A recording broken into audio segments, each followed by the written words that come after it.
Good morning students, math class 12th में आपका स्वागत है। देखिए, अपन प्रश्नावली 5.1 का अध्ययन कर रहे थे, जिसमें 9 क्वेश्चन अपन कर चुके। 10वां जो क्वेश्चन है अपना क्या है? 10वां क्वेश्चन, यदि आव्यूह ए बराबर -8 2 5 4 हो तो क्या करना है आपको? सिद्ध कीजिए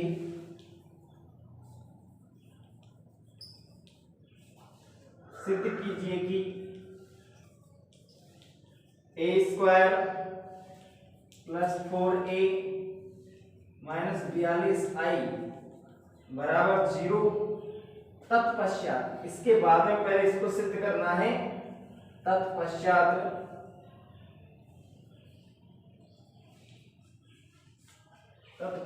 ए इनवर्स ज्ञात कीजिए। इसके बाद में आपको ए इनवर्स ज्ञात कीजिए। इसके बाद में आपको ए इनवर्स भी ज्ञात करना है इसी के थ्रू। तो देखिए, आपको समीकरण को अपन देखें, नवा क्वेश्चन करा था, बिल्कुल उसकी तरह ही है, बिल्कुल सेम तरीके से अपन करेंगे इसको भी हल। तो देखिए, दिया है क्या है? एक आव्यूह है -8 2 5 और 4। यह आव्यूह दे रखा है, आपको सिद्ध इसको करना है, समीकरण को सिद्ध करना है। आपको पता है a², ए स्क्वायर की आवश्यकता है, तो आप यहां पर a² बराबर a गुणा a, आव्यूह a को आव्यूह a से गुणा करेंगे। आव्यूह a को आव्यूह a से मल्टीप्लाई करेंगे। गुणा करना खूब पर लिखा है, पहली जो पंक्ति है वो पहले स्तंभ से गुणा होगी, तो क्या मान प्राप्त होंगे? देखिए, पहली पंक्ति पहले स्तंभ से 8 × 64 प्लस के और 5 × 10। फिर देखिए, पहली जो पंक्ति है दूसरे स्तंभ से गुणा होगी, तो पहले 8 × 5 = -40 और 5 × 4 = 20 प्लस के 20 आ जाएगा। फिर देखिए,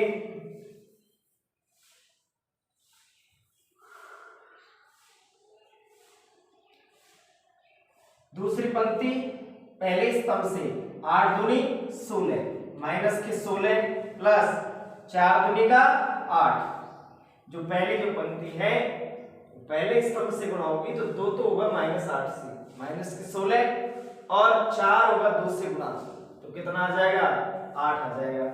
पहली पंक्ति दूसरी जो पंक्ति है दूसरे स्तंभ से 5 दूनी 10 प्लस 4 चौक 16, तो क्या आएगा इसका मान? इसका मान जो प्राप्त हुआ, इसको जोड़ेंगे तो 74, इसमें से इसको घटाएंगे तो -8, इसमें से घटाएंगे तो -20, इसमें से घटाएंगे जुड़ जाएंगे तो कितने आ जाएंगे? 26। यह आपके a² का मान प्राप्त हुआ है। किसका मान आया? ये a² का मान है। अब देखिए, आपको a4 की भी आवश्यकता है। दूसरे नंबर पर क्या है? 4a की भी आवश्यकता है, तो 4a लिख लेंगे। 4a बराबर, इसका मतलब क्या होता है? 4 को गुणा करेंगे आव्यूह a के अवयवों से, ठीक है? तो यहां पर इसको गुणा करेंगे तो क्या आएगा? देखिए, 8 चौक 32 माइनस के 32 5 चौक 20, प्रत्येक अवयव से गुणा करेंगे। 4 दूनी का 8 4 चौक 16। यह आपके a4 का मान आया। आपको 42i की आवश्यकता है, तो 42 को गुणा करेंगे। i का मतलब इकाई आव्यूह वो होगा, वो इसी क्रम का होगा 1 0 0 1, तो क्या आ जाएगा? 42 0 0 42। यह आपके इसका मान होगा। समीकरण को संतुष्ट करेंगे तब LHS लेने पर LHS पक्ष क्या है? उसमें मान रखेंगे ए स्क्वायर प्लस 4a माइनस के 42 आई, ये तो आप पक्ष रखेंगे तो क्या आएगा देखिए 74, ए स्क्वायर का मान जमाएंगे माइनस के 20 माइनस 8 26 प्लस 4a का मान यहां पर जमाएंगे तो क्या आएगा माइनस के 32 5 चौका 20 तो 20 आ जाएंगे, 4 चौका 4 दूनी 8 और 16 माइनस 42 आई, इसमें क्या मान आएगा 42 0 0 42, इसकी कैलकुलेशन करिए क्या आ जाएगा अवयव, यहाँ पर पहला अवयव a11 का मान 74 है, यहाँ माइनस के 32 है, ये माइनस के 42 है, माइनस में बदल जाएगा क्योंकि भाज्य माइनस का है।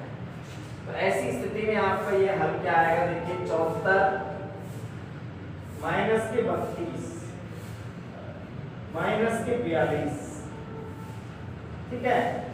इसके बाद में देखिए माइनस 20 है, यहाँ प्लस का 20 है और यहाँ आ रहा है आपका 0, तो कहते हैं माइनस 20 प्लस 20 प्लस 0,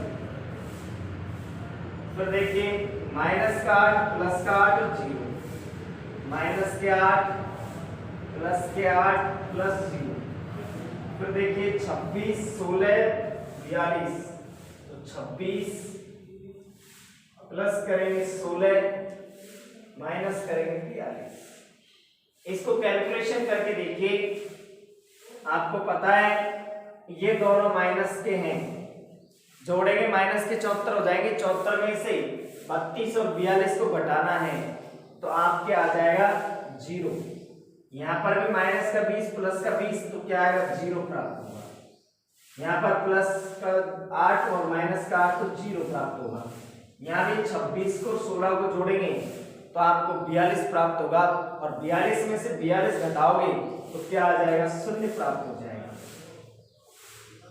तो ये आपका शून्य अवयव आ गया, कौन सा अवयव आ गया शून्य अवयव। तो लिख देंगे अतः जो अवयव दे रखा है समीकरण, अतः दिया गया अवयव सभी समीकरण को संतुष्ट करता है, अतः दिया गया अवयव समीकरण ए square plus 4a minus 42i बराबर 0 को संतुष्ट करता है।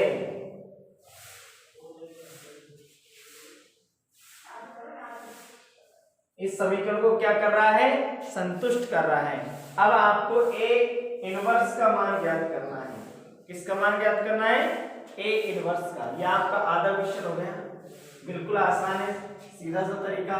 अवयव a दे रखा है, यह आपको समीकरण दे रखा है, इस समीकरण को चेक करना है कि ये इसको संतुष्ट करता है या नहीं करता है। तो ऐसी स्थिति में अपन a स्क्वायर की आवश्यकता है, a स्क्वायर का मान निकाल लिया, 4a की आवश्यकता है, 4a का मान निकाल लेंगे गुणा करके 42i तो 42 है, i का मतलब होता है इकाई अवयव, इकाई अवयव जो है वो इसी क्रम का लिखेंगे। तो यहाँ पर एक गुणा होगा तो 42 और 0 0 जाएगा। इन सभी को मान को इस समीकरण में जमा देंगे, जो समीकरण दे रखा है हमने इस समीकरण में जमा करके अब ये तीनों अवयव ये दोनों जुड़ रहे हैं और ये घट रहा है। ऐसी स्थिति में चिन्हों का ध्यान रखते हुए तो ये आ जाएगा मान, इन सभी का 0 प्राप्त हुआ तो शून्य अवयव आ गया।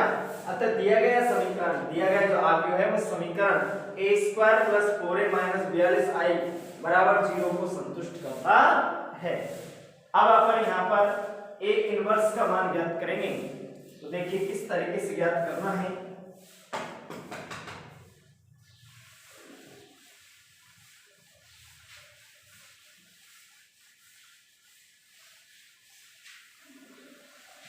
जो समीकरण दे रखा है इसी का उपयोग करके और आप ए इनवर्स का मान ज्ञात करेंगे, जैसे अपन ने नवीन विषय में किया था उसी तरीके से ए इनवर्स का मान इस समीकरण से निकालेंगे। देखिए इस प्रकार से हल करेंगे।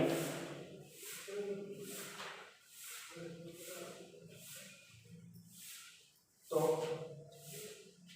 समीकरण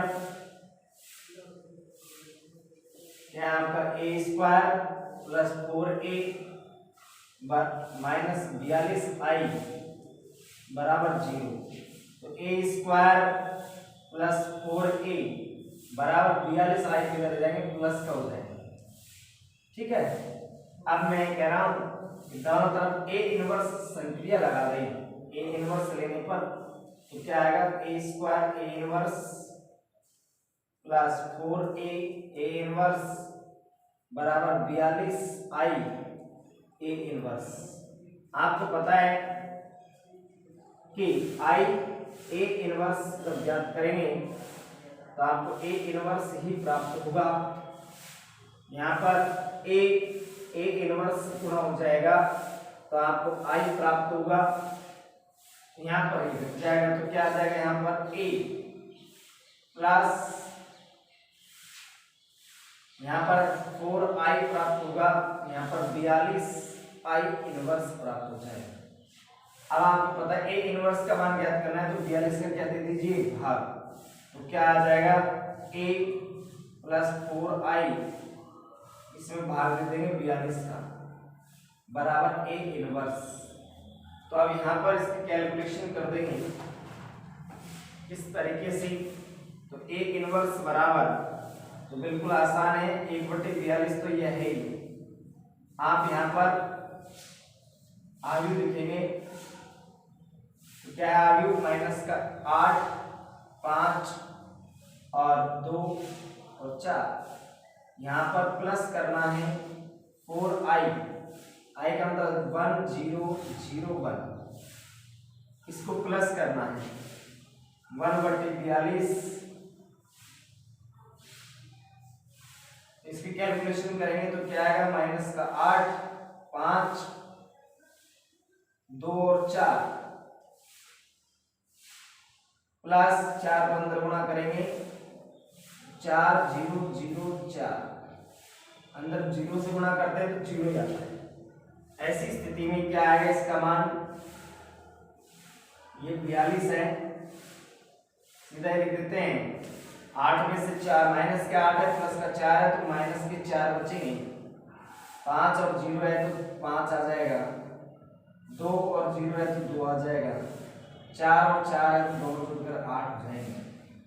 अब आप 1/42 से गुना कर सकते हैं अंदर, तो क्या क्या मान आएंगे, ए इनवर्स बराबर 1/42 से गुना करेंगे,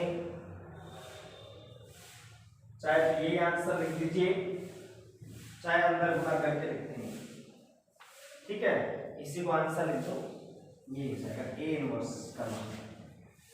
ठीक है, और अंदर भेजना चाहते हैं गुणा करके तो अंदर भी भेज करके गुणा कर सकते हैं, प्रत्येक अवयव से गुणा हो जाएगा। ऐसी स्थिति में ये अपना ए इनवर्स निकाल सकते हैं। जब समीकरण हो, समीकरण संतुष्ट कर रहा है तो सभी में ए इनवर्स से मल्टीप्लाई करेंगे तो ये आ जाएगा, इसका मान होता है i के बराबर, यहाँ एक कम हो जाएगा a बचेगा, यहाँ इसका मान i ए इनवर्स हो जाएगा।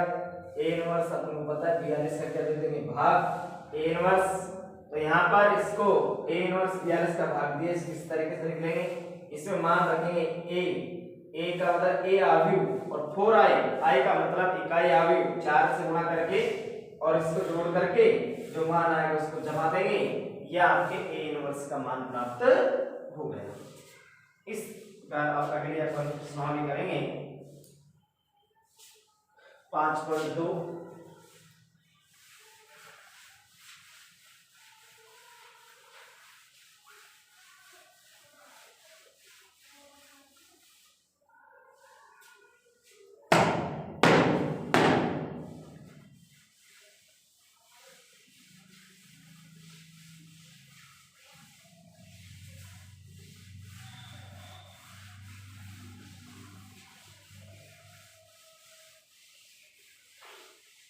देखिए अपन इसके कुछ अनुप्रयोग है, सारणिकों के अनुप्रयोग के बारे में पढ़ रहे हैं 5.2 के अंदर सारणिकों के अनुप्रयोग।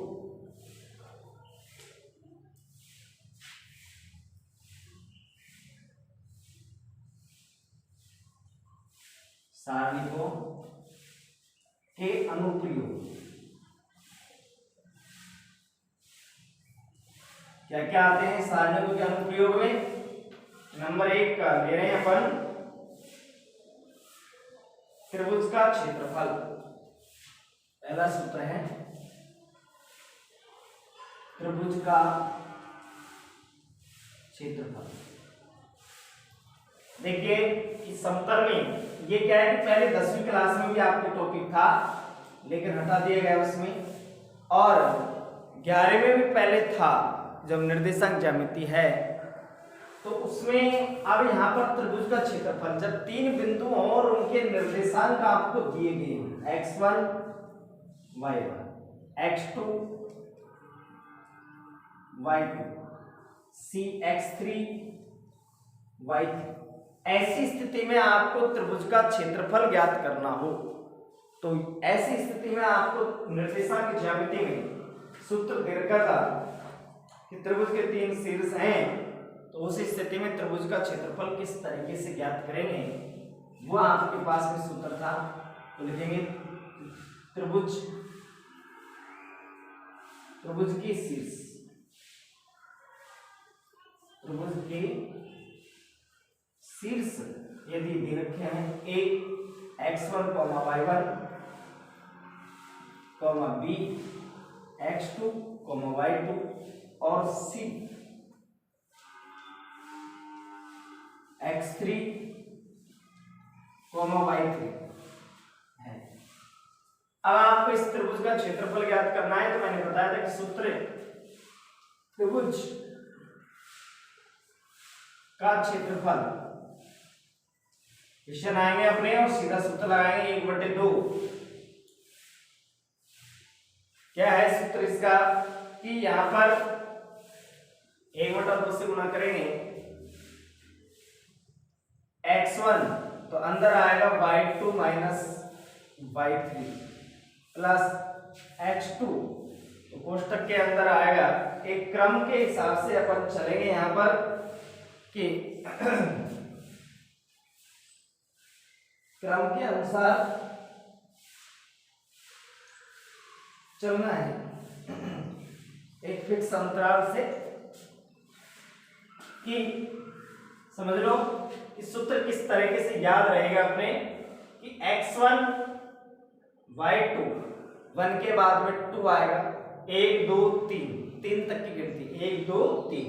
तो ध्यान रखना कोष्टक के बाहर x1, कोष्टक के अंदर 1 आ गया तो फिर y2 और y3 आएगा x2, तो x2 के बाद में आता है y3 माइनस फिर y1 पर पहुंच जाएंगे पुनः।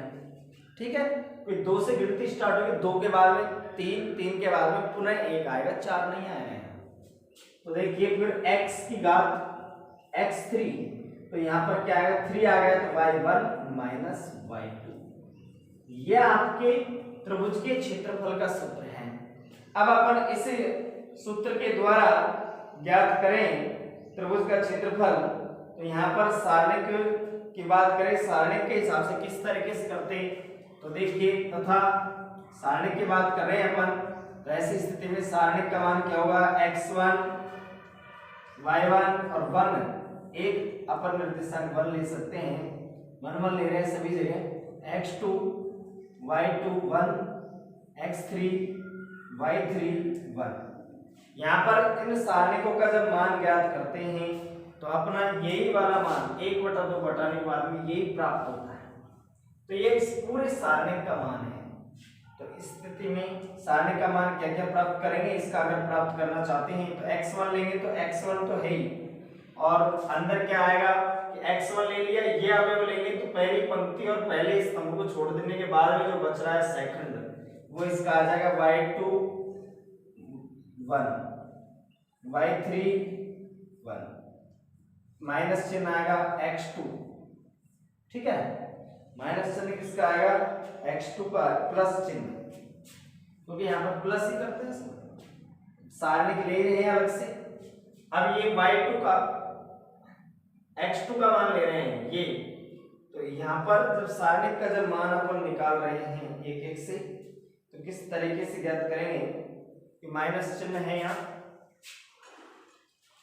कि प्रथम पहली पंक्ति पहले स्तंभ को छोड़ने के बाद में ये सेकंड बचता है, इसका चिन्ह, यहाँ पर चिन्ह किसका लेते हैं, प्लस का, जब यहाँ आएगा तो ये प्लस का, तो यहाँ भी किसका हो जाएगा, ये माइनस चिन्ह हो जाएगा।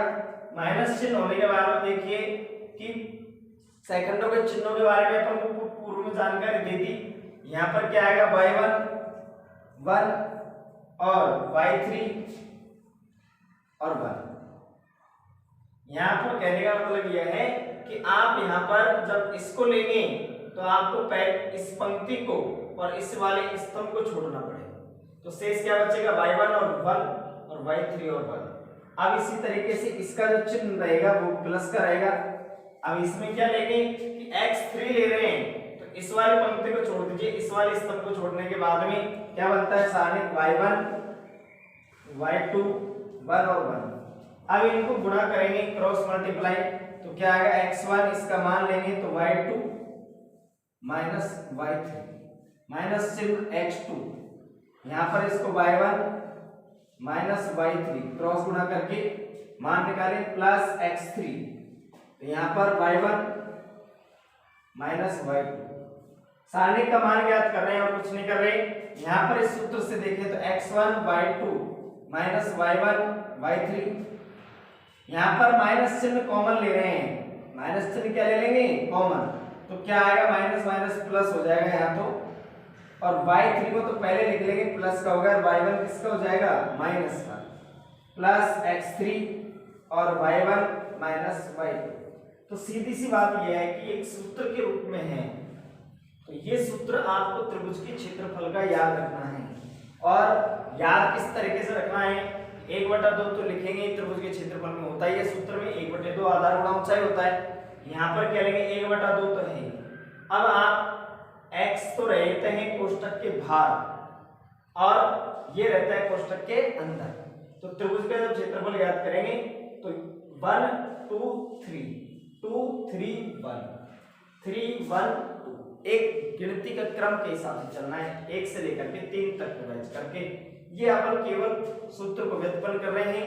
जब इसमें अपन को पता है कि त्रिभुज का क्षेत्रफल ज्ञात करेंगे, त्रिभुज का क्षेत्रफल बराबर डेल बराबर 1/2 सारणिक में x1 x2 x3 y1 y2 y3 1 1 1, ये आपका जो सारणिक है उसका क्षेत्रफल हो जाएगा। तो किसी बिंदु के त्रिभुज के क्षेत्रफल ज्ञात करना है तो यह आपका सूत्र है कि 1/2 और सारणिक का जो मान है वो है, और आप इस तरीके से करना चाहते हैं 1/2 से गुणा करना पड़ेगा तब त्रिभुज के क्षेत्रफल का सूत्र प्राप्त होगा। तो अपन पूरे सारणिक को 1/2 से क्या कर देंगे, गुणा कर देंगे, त्रिभुज का क्षेत्रफल ज्ञात करेंगे तो ये आ जाएगा डेल का मान। सारणिक का मान जो होगा 1/2, सारणिक के मान का आधा, जब 3 बिंदु हो। अब ये है कि आपको सूत्र ये वाला याद रखना है, केवल यहाँ आपको बताया किस तरीके से ये सूत्र निर्देशांक ज्यामिति से आया है। निर्देशांक ज्यामिति के अंदर त्रिभुज का क्षेत्रफल ज्ञात करना हो तो इस सूत्र का प्रयोग करते हैं। आगे देखिए, इसका दूसरा जो गुणधर्म है वो है आपके 3 बिंदुओं के संरेख होने और नहीं होने की शर्त। कि आपको पता है संरेख का मतलब तात्पर्य क्या है, कि संरेख का मतलब ये होता है कि तीनों बिंदु एक रेखा पर स्थित हो। तीनों बिंदु कहाँ स्थित हो, एक रेखा पर स्थित है, तो वे बिंदु क्या कहलाते हैं, संरेख बिंदु कहलाते हैं। और यदि तीनों बिंदु एक रेखा पर स्थित नहीं है तो वह असंरेख बिंदु कहलाते। तो आप समझ लीजिए संरेख और असंरेख के बारे में। तो कोई भी 3 बिंदु हो और उनके संरेख होने की शर्त क्या होती है और संरेख नहीं होने की शर्त क्या होती है। तो मान लीजिए कोई भी रेखा है, अगर तीनों बिंदु इस रेखा पर स्थित हैं जब तो होते हैं वो संरेख, समरेख, समरेख भी बोल सकते हैं, संरेख।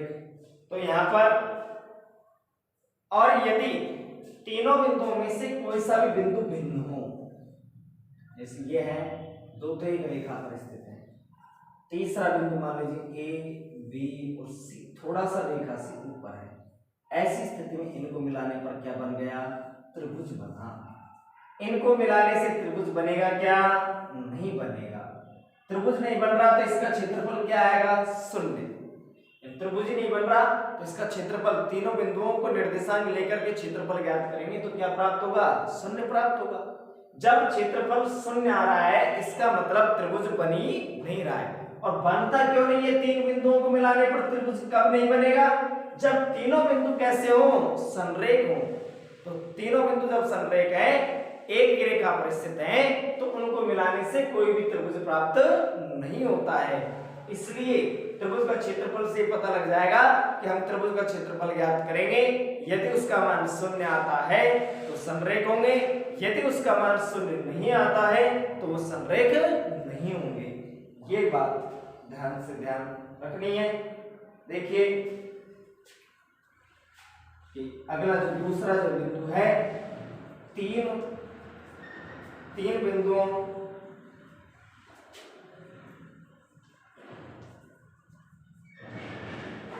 के संरेखीय होने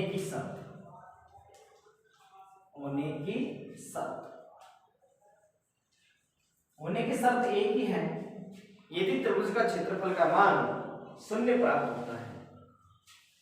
यदि त्रिभुज का क्षेत्रफल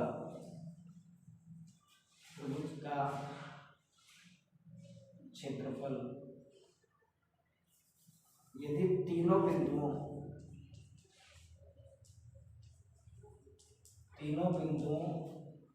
को मिलाने पर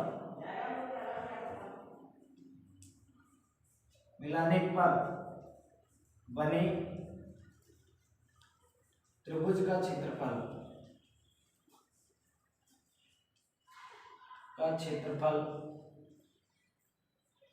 शून्य प्राप्त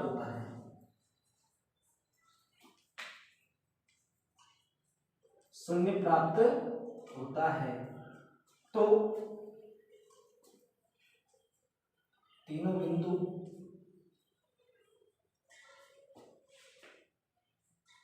संरेखीय होंगे।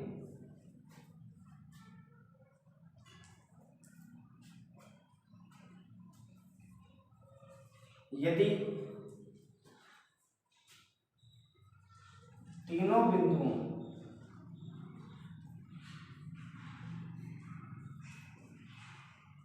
को मिलाने पर बने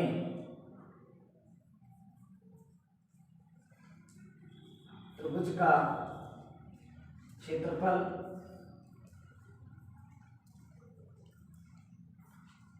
शून्य प्राप्त नहीं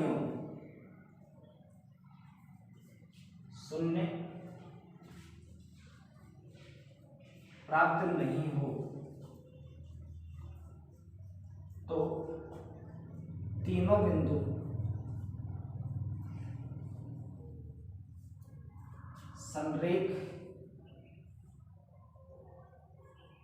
संरेखीय अथवा असंरेख